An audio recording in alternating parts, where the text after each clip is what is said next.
8 नवंबर 2016 सभी भारतवासियों के लिए ये एक आम सा दिन था। लेकिन तभी 8 नवंबर 2016 की शाम 8:30 पर पीएम नरेंद्र मोदी एक अनाउंसमेंट करते हैं। ये अनाउंसमेंट थी इंडिया में डिमोनेटाइजेशन की, यानी कि अगले दिन से 500 और 1000 की नोट बंद होने जा रही थी। To break the grip of corruption and black money, we have decided that the 500 rupee and 1000 rupee currency notes presently in use will no longer be legal tender from midnight to night.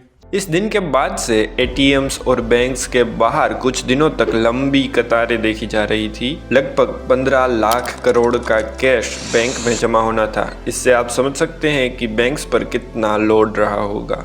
Government का ऐसा कहना था कि black money को हटाने के लिए ये सब किया जा रहा है, लेकिन इन सब में आम इंसान और तो और लेबर्स को भी, जो हर रोज का कमा कर खाते हैं, उन्हें भी परेशान होना पड़ा। और इवन कई लोग जो बैंक्स की कतारों में खड़े थे वहीं पर उनकी डेथ्स हो गई थी। तो आइए आज के इस वीडियो में डिटेल में जानते हैं कि डिमोनेटाइजेशन सच में फायदेमंद थी भी या नहीं। Media reports in India say at least 47 people, including bank employees, have died since the demonetization scheme was announced. Central government, the Supreme Court on Monday upheld the Modi government's demonetization policy from 2016. 99% of the currency notes, which is virtually the entire amount in circulation, came back, leading to big questions about whether demonetization was actually a success. Well, demonetization किया ही क्यों गया?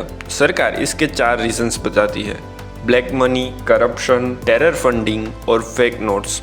लेकिन क्या ये फायदे India की जनता को मिल भी पाए हैं? नोटबंदी की बात जनता को भले ही 8 नवंबर को बताई गई हो, लेकिन सरकार ने 6 से 10 महीनों पहले ही इसकी तैयारी शुरू कर दी थी। मई 2016 में आरबीआई ने नई नोट्स के लिए प्रिपेयरिंग स्टार्ट कर दी थी।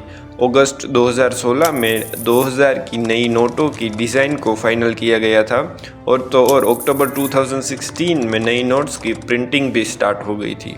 फाइनली 8 नवंबर 2016 को शाम 5:30 बजे आरबीआई के बोर्ड मेंबर्स की एक मीटिंग बुलाई जाती है, जिसमें पीएम भी शामिल थे। और उसके बाद शाम को 8:15 पर एक अनशेड्यूल्ड लाइव स्ट्रीम में टीवी पर नरेंद्र मोदी नोटबंदी के बारे में आम लोगों को बताते हैं।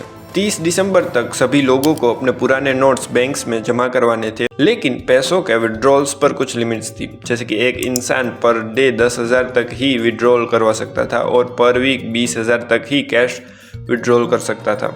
हालांकि बाद में लिमिट्स को बढ़ाया गया था और 17 मार्च 2017 के बाद से बैंक में पैसों के विड्रॉल्स पर सभी रिस्ट्रिक्शंस को हटा दिया गया था। लेकिन इस सब के दौरान आम लोगों को बहुत ही ज़्यादा परेशान होना पड़ा था। लोग लंबी लंबी कतारों में खड़े रहते थे अपना काम धंधा छोड़कर। इवन इन लंबी कतारों में कई लोगों की डेथ्स भी हो गई थी। तो आइए अब ये जानते हैं कि इस डिमोनेटाइजेशन से हमें और आपको एग्जैक्टली क्या क्या फ़ायदे हुए हैं और क्या क्या नुकसान हुए हैं। डिमोनेटाइजेशन के जो सरकार फ़ायदे गिनवाती है उसमें से एक भी ठीक से पूरा नहीं हुआ है। अगर हम ब्लैक मनी की ही बात करें तो ब्लैक मनी का भी उस समय के दौरान सिर्फ एक छोटा सा हिस्सा ही पकड़ा गया था। 2012 में central board of direct tax ने ऐसा रिकमेंडेशन दिया था कि डिमोनेटाइजेशन ब्लैक मनी के लिए कोई सॉल्यूशन नहीं है।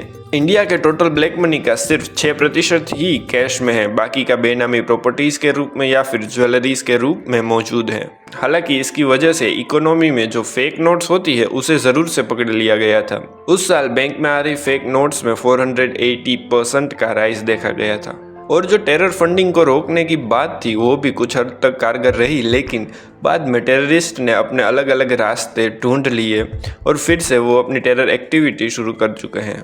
दूसरी तरफ इस समय के दौरान टेम्पल्स और एनजीओस में डोनेशन में एक बहुत ही बड़ा स्पाइक देखा गया था और तो और कई लोग अपने कैश को डिस्पोज करने के लिए large amount of railway tickets book करवा रहे थे। नोटबंदी की वजह से सेंसेक्स एक साथ एक ही झटके में 6% से नीचे गिर गया था। साथ ही साथ नोटबंदी की वजह से स्मॉल और मीडियम रेंज बिजनेसेस की कमर टूट गई और कुछ बिजनेस तो बंद हो गए और वहां पर काम कर रहे लोग भी बेरोजगार हो गए। इंडस्ट्रियल प्रोडक्शन भी कम हो गया था और इस समय के दौरान जीडीपी की ग्रोथ भी स्लो डाउन हो गई थी। लगभग 1.5 मिलियन लोगों की जॉब इस नोटबंदी की वजह से चली गई थी और तो और 2016 से पहले जहां इकोनॉमी रिकवरी मोड में जा रही थी, 8% की ग्रोथ रेट से चल रही थी, वही कम होकर 5.7% पर आ गई थी। गुजरात और दिल्ली के कुछ एरियाज में गोल्ड रश देखी जा रही थी, जिसमें कई सारे लोग एक साथ बड़ी मात्रा में गोल्ड बेच रहे थे।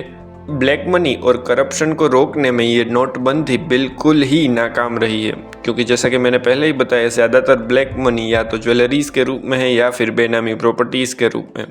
और तो और जिनके पास कैश भी था, उन्होंने अपनी मेड और ड्राइवर्स के ज़रिए, उनके अकाउंट के ज़रिए अपने नोट्स को नए नोट्स में बदलवा लिया था। एग्रीकल्चर सेक्टर जो इंडिया की बैकबोन है, उसको भी इससे बहुत ही ज़्यादा इम्पैक्ट हुआ था, क्योंकि वहाँ पर तो हर ट्रांजैक्शन कैश में ही होता है। फर्टिलाइज़र से लेकर लेबर को पेमेंट करना, ये सारी चीज़ें कैश में ही होती है। और इसी की वजह से एग्रीकल्चर सेक्टर भी बहुत बुरी तरीके से इससे इम्पैक्ट हुआ था। साथ ही साथ नई नोट्स आने की वजह से भारत भर में जितने भी ATMs हैं, उनकी कैसेट्स को बदलना पड़ा था। ये सारा खर्च एक टैक्स पेयर के पैसों से ही किया गया था। साथ ही साथ ऐसा एज्यूम किया गया था कि 2016 के बाद से नोटबंदी की वजह से डिजिटल पेमेंट्स में इंक्रीज देखा जाएगा। RBI के एक डेटा के हिसाब से 2016 के बाद से कैश सर्कुलेशन और भी इंक्रीज हुआ है। हार्वर्ड बिजनेस स्कूल के असिस्टेंट प्रोफेसर अक्षय इसे पॉलिटिक्स ऑफ विजिबल डिस्ट्रीब्यूशन कहते हैं, क्योंकि अगले ही साल 7 राज्यों में लेजिस्लेटिव असेंबली के इलेक्शन थे, जहां पर BJP 7 में से 6 में जीती थी और उनका मेन एजेंडा यही था कि उन्होंने ब्लैक मनी और करप्शन को ख़त्म कर दिया है नोटबंदी के ज़रिए। उस समय पर भले ही मीडिया ने इस मूव को ग्लोरीफाई किया हो, लेकिन ये एक बहुत ही बड़ा अनसक्सेसफुल मूव था, जिसकी वजह से इंडिया की आम जनता को सफ़र करना पड़ा।